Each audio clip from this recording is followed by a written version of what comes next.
ओम शांति। आज की 8 जनवरी 2022 की मुरली है।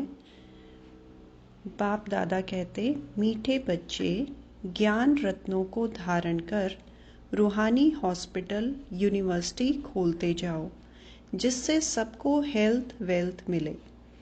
प्रश्न है, बाप का कौन सा कर्तव्य कोई भी मनुष्य आत्मा नहीं कर सकती है? उत्तर, आत्मा को ज्ञान का इंजेक्शन लगाकर उसे सदा के लिए निरोगी बनाना, यह कर्तव्य कोई भी मनुष्य नहीं कर सकते। जो आत्मा को निर्लेप मानते वे ज्ञान का इंजेक्शन कैसे लगाएंगे? यह कर्तव्य एक अविनाशी सर्जन का ही है, जो ऐसे ज्ञान योग की दवाई देते हैं जिससे आधा कल्प के लिए आत्मा और शरीर दोनों ही हेल्दी वेल्दी बन जाते हैं। गीत, यह वक्त जा रहा है। ओम शांति। ये किसने कहा कि बाकी थोड़ा समय है? बहुत गई अब थोड़ी की भी थोड़ी रही। अब तुम इस पुरानी दुनिया में बैठे हो। यहाँ तो दुख ही दुख है, सुख का नाम निशान नहीं है। सुख है ही सुख धाम में। कलयुग को कहते हैं दुख धाम। अब बाबा कहते हैं, जबकि मैं आया हूँ तुमको सुखधाम ले चलने के लिए, तो फिर क्यों रुके हुए हो? दुख धाम से क्यों दिल लगी हुई है? दुख धाम के भातियों से अथवा इस पुराने शरीर से क्यों दिल लगी है?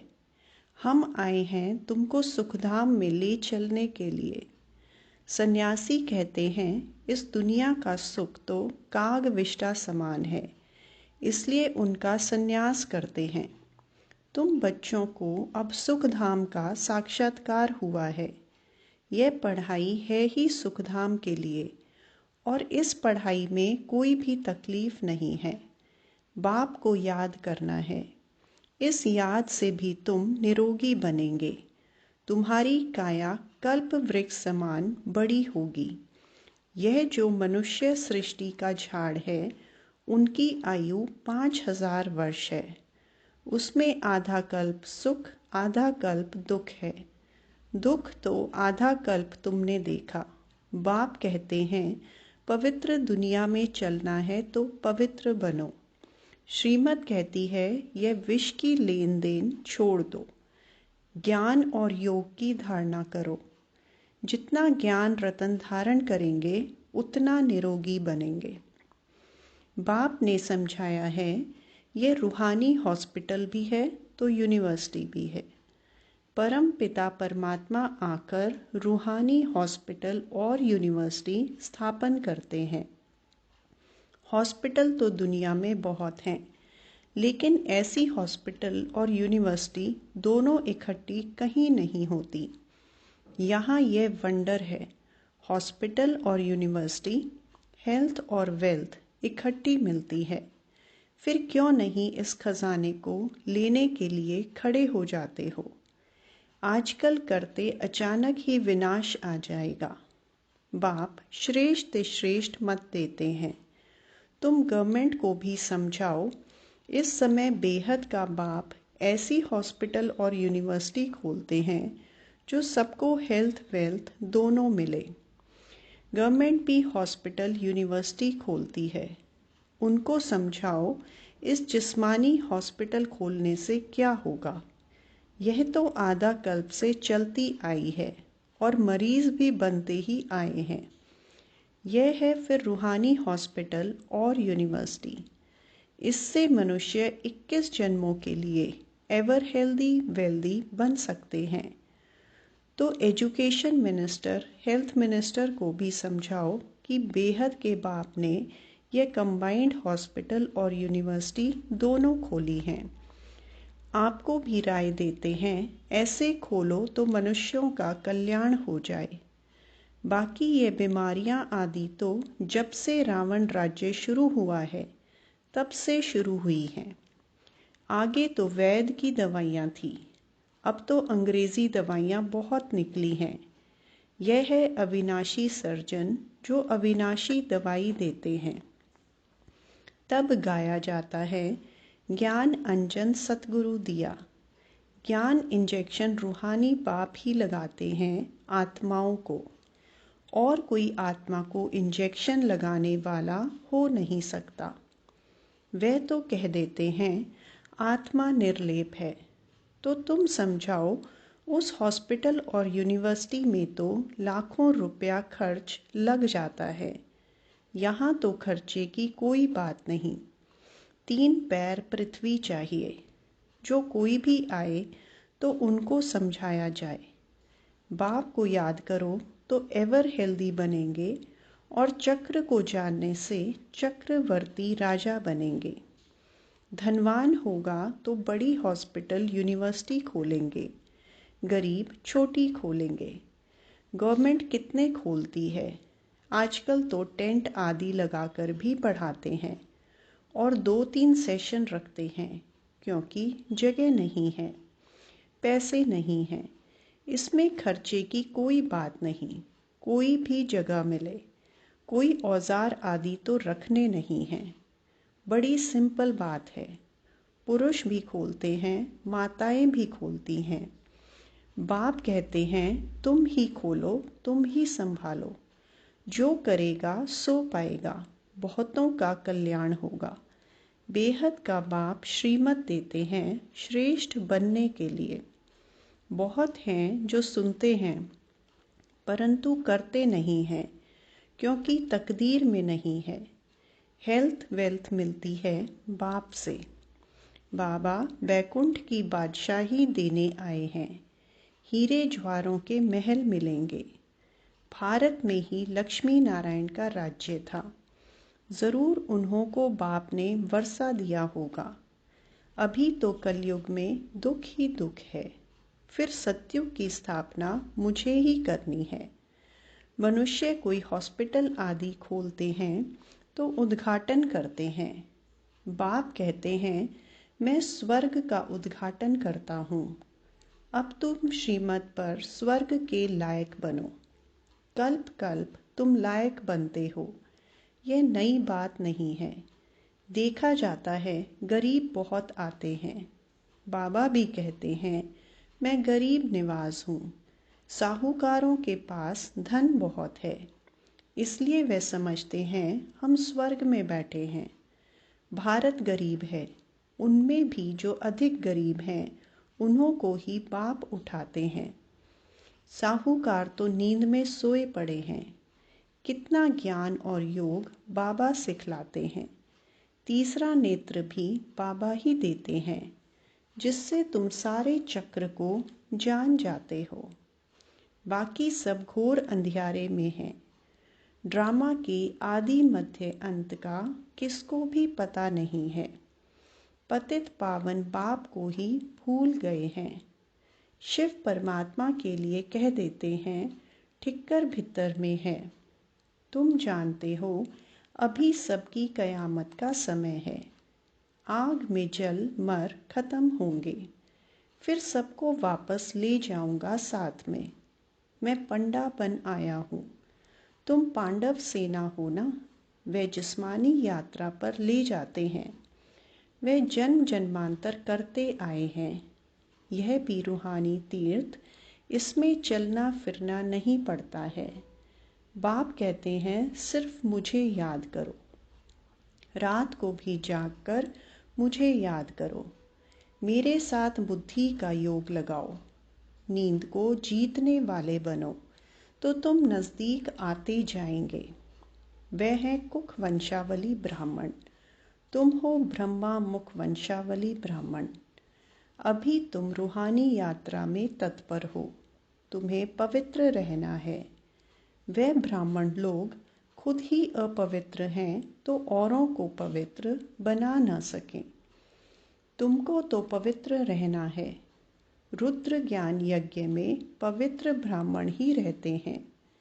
वे ब्राह्मण लोग भल मंदिरों में रहते हैं। नाम ब्राह्मण है तो देवताओं की मूर्ति को हाथ लगा सकते हैं और उनको स्नान आदि भी कराते हैं, परंतु हैं वह पतित। बाकी और जो मनुष्य मंदिर में जाते हैं, वह अगर नाम के ब्राह्मण नहीं हैं तो उनको हाथ लगाने नहीं देते हैं। ब्राह्मणों का मान बहुत है, परंतु हैं पतित विकारी। कोई कोई ब्रह्मचारी होंगे। बाप आकर समझाते हैं, सच्चे सच्चे ब्राह्मण ब्राह्मणियाँ वे हैं जो 21 कुल का उद्धार करें। कन्या अगर उद्धार करती होगी तो उनके माँ बाप भी होंगे। यह माँ बाप सिखलाते हैं, तुम 21 पीढ़ी स्वर्ग का मालिक बन सकती हो। बच्चे जानते हैं बाप है गुप्त। शिव बाबा ब्रह्मा द्वारा हमको सब राज समझाते हैं। यह दादा तो धंधा आदि करता था। अब बहुत जन्मों के अंत के जन्म के भी अंत में आकर शिव बाबा ने प्रवेश किया है और इन द्वारा ही ज्ञान सुनाते हैं। यह है रथ, शिव बाबा है रथी। अब निराकार परमात्मा समझाते हैं, यह रथ बहुत जन्मों का पतित है। पहले पहले यही पावन बन जाते हैं, नज़दीक में हैं। यह ऐसे नहीं कहते कि मैं भगवान हूँ। यह कहते मेरा ये बहुत जन्मों के अंत का जन्म है। वानप्रस्थ अवस्था है, पतित है। बाबा ने इनमें प्रवेश किया है। अब बाप कहते हैं, तुम अपने जन्मों को नहीं जानते हो, मैं तुमको बताता हूँ। यह भी बुद्धि में आता है, पतित पावन परम पिता परमात्मा ही है। वह बाप भी है, टीचर भी है, गुरु भी है। सारे ड्रामा के आदि मध्य अंत का राज समझाते हैं। तुम जानते हो बाबा हमको साथ ले जाएंगे। इस बाप टीचर गुरु की राय लेने से तुम ऊंच पद पाएंगे। कितनी अच्छी रीति समझाते हैं। कोई तो धारणा कर श्रीमत पर चलकर ऊंच पद पाते हैं। जो श्रीमत नहीं मानते हैं वे ऊंच पद नहीं पाते हैं। बाबा कहते हैं, सुख धाम और शांति धाम को याद कर इस दुख धाम को भूलते जाओ। अपने को अशरीरी समझो। अब हम वापस जा रहे हैं। बाबा लेने आए हैं। हर एक को अपना अपना पाठ रिपीट करना है। हर एक की आत्मा अविनाशी पाठधारी है। दुनिया में कब प्रलय होती नहीं। यह दुख धाम है। फिर जाएंगे शांति धाम और सुख धाम में। यह बुद्धि में स्वदर्शन चक्र चलाते रहो और पवित्र रहो तो बेड़ा पार हो जाएगा। तुम काल पर विजय पा रहे हो। वहाँ तुम्हारी अकाले मृत्यु नहीं होती है। जैसे सर्प पुरानी खाल छोड़ नई लेते हैं, वैसे तुम भी खाल बदल नई ले लेंगे। ऐसी अवस्था यहाँ बनानी है। बस हम ये शरीर छोड़ स्वीट होम में जाएंगे। हमको काल खा नहीं सकता। सर्प का मिसाल वास्तव में सन्यासी दे नहीं सकते। भ्रमरी का मिसाल भी प्रवृत्ति मार्ग वालों का है। कहते हैं, सेकंड में जीवन मुक्ति दे सकते हैं जनक मिसल। यह भी कॉपी करते हैं। जीवन मुक्ति में दोनों ही चाहिए। वे सन्यासी जीवन मुक्ति कैसे दे सकते हैं? अब बाप कहते हैं, चलो वापस। मुझे याद करो तो विक्रम विनाश होंगे, नहीं तो बहुत सज़ा खाएंगे और पद भी भ्रष्ट होगा। अंत में कोई की याद आई तो फिर पुनर्जन्म तो लेना ही है।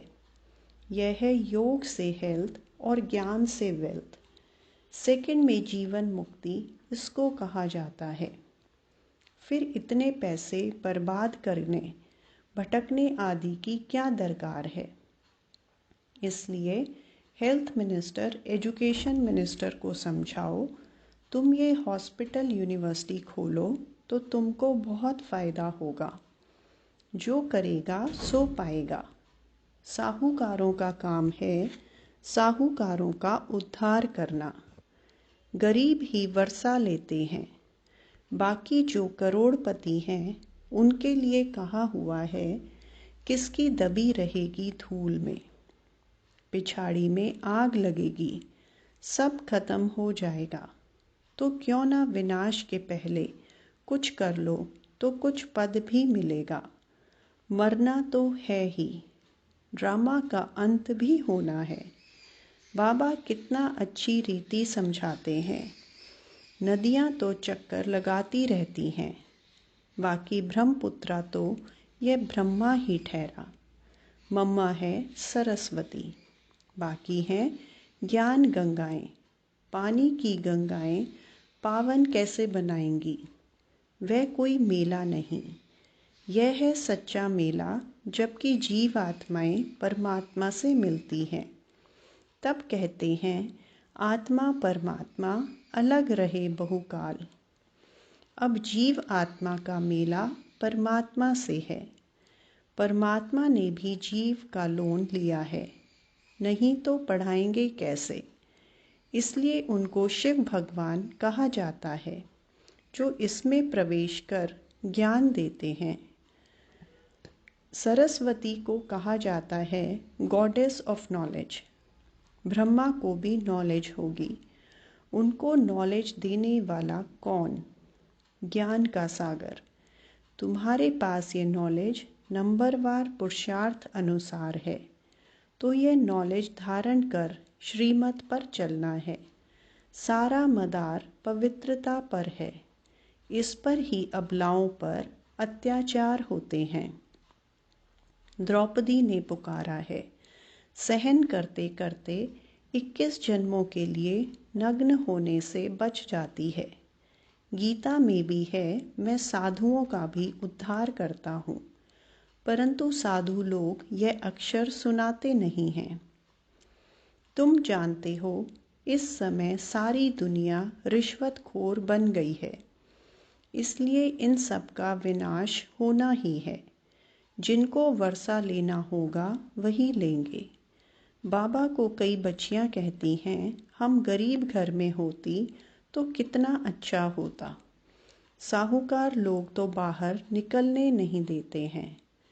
बाबा, हम कन्याएं होती तो कितना अच्छा होता। माताओं को सीढ़ी उतरनी पड़ती है। बाबा कहते हैं वर्षा ले लो। मनुष्य को मरने में देरी नहीं लगती है। आफतें आदि बहुत होती हैं। आप सिर्फ अपने को आत्मा समझ मुझ बाप को याद करो। 84 जन्म पूरे हुए, अब वापस घर चलना है कि यहाँ ही गोते खाने हैं। मन मना भव, मद्याजी भव। रावण के वर्षे को भूलो। रावण श्राप देते हैं। बाप कहते हैं बच्चे बनेंगे तो वर्षा पाएंगे। श्रीमत पर नहीं चलेंगे तो वर्षा कैसे पाएंगे? यह रूहानी हॉस्पिटल खोलते जाओ। ज़मीन पड़ी रहती है, किराए पर दें तो भी अच्छा है, बहुत फ़ायदा है। अच्छा, मीठे मीठे सिकिलदे बच्चों प्रति माता पिता बाप दादा का याद प्यार और गुड मॉर्निंग। रूहानी बाप की रूहानी बच्चों को नमस्ते। धारणा के लिए मुख्य सार। पहला, बाप के समीप आने के लिए रूहानी यात्रा पर रहना है। रात को जागकर भी यह बुद्धि की यात्रा ज़रूर करनी है। दूसरा, सच्चे सच्चे ब्राह्मण बन 21 कुल का उद्धार करना है। स्वदर्शन चक्रधारी बनना है। काल पर विजय पाने के लिए इस पुरानी खाल से ममत्व निकाल देना है। वरदान, रूहानियत द्वारा वृत्ति, दृष्टि, बोल और कर्म को रॉयल बनाने वाले ब्रह्मा बाप समान भव। ब्रह्मा बाप के बोल, चाल, चेहरे और चलन में जो रॉयल्टी देखी उसमें फॉलो करो। जैसे ब्रह्मा बाप ने कभी छोटी छोटी बातों में अपनी बुद्धि व समय नहीं दिया, उनके मुख से कभी साधारण बोल नहीं निकले। हर बोल युक्ति युक्त अर्थात व्यर्थ भाव से परे अव्यक्त भाव वाले रहे। उनकी वृत्ति हर आत्मा प्रति सदा शुभ भावना शुभ कामना वाली रही। दृष्टि से सबको फरिश्ते रूप में देखा, कर्म से सदा सुख दिया और सुख लिया। ऐसे फॉलो करो तब कहेंगे ब्रह्मा बाप समान। स्लोगन: मेहनत के बजाय मोहब्बत के झूले में झूलना ही श्रेष्ठ भाग्यवान की निशानी है। अच्छा, ओम शांति।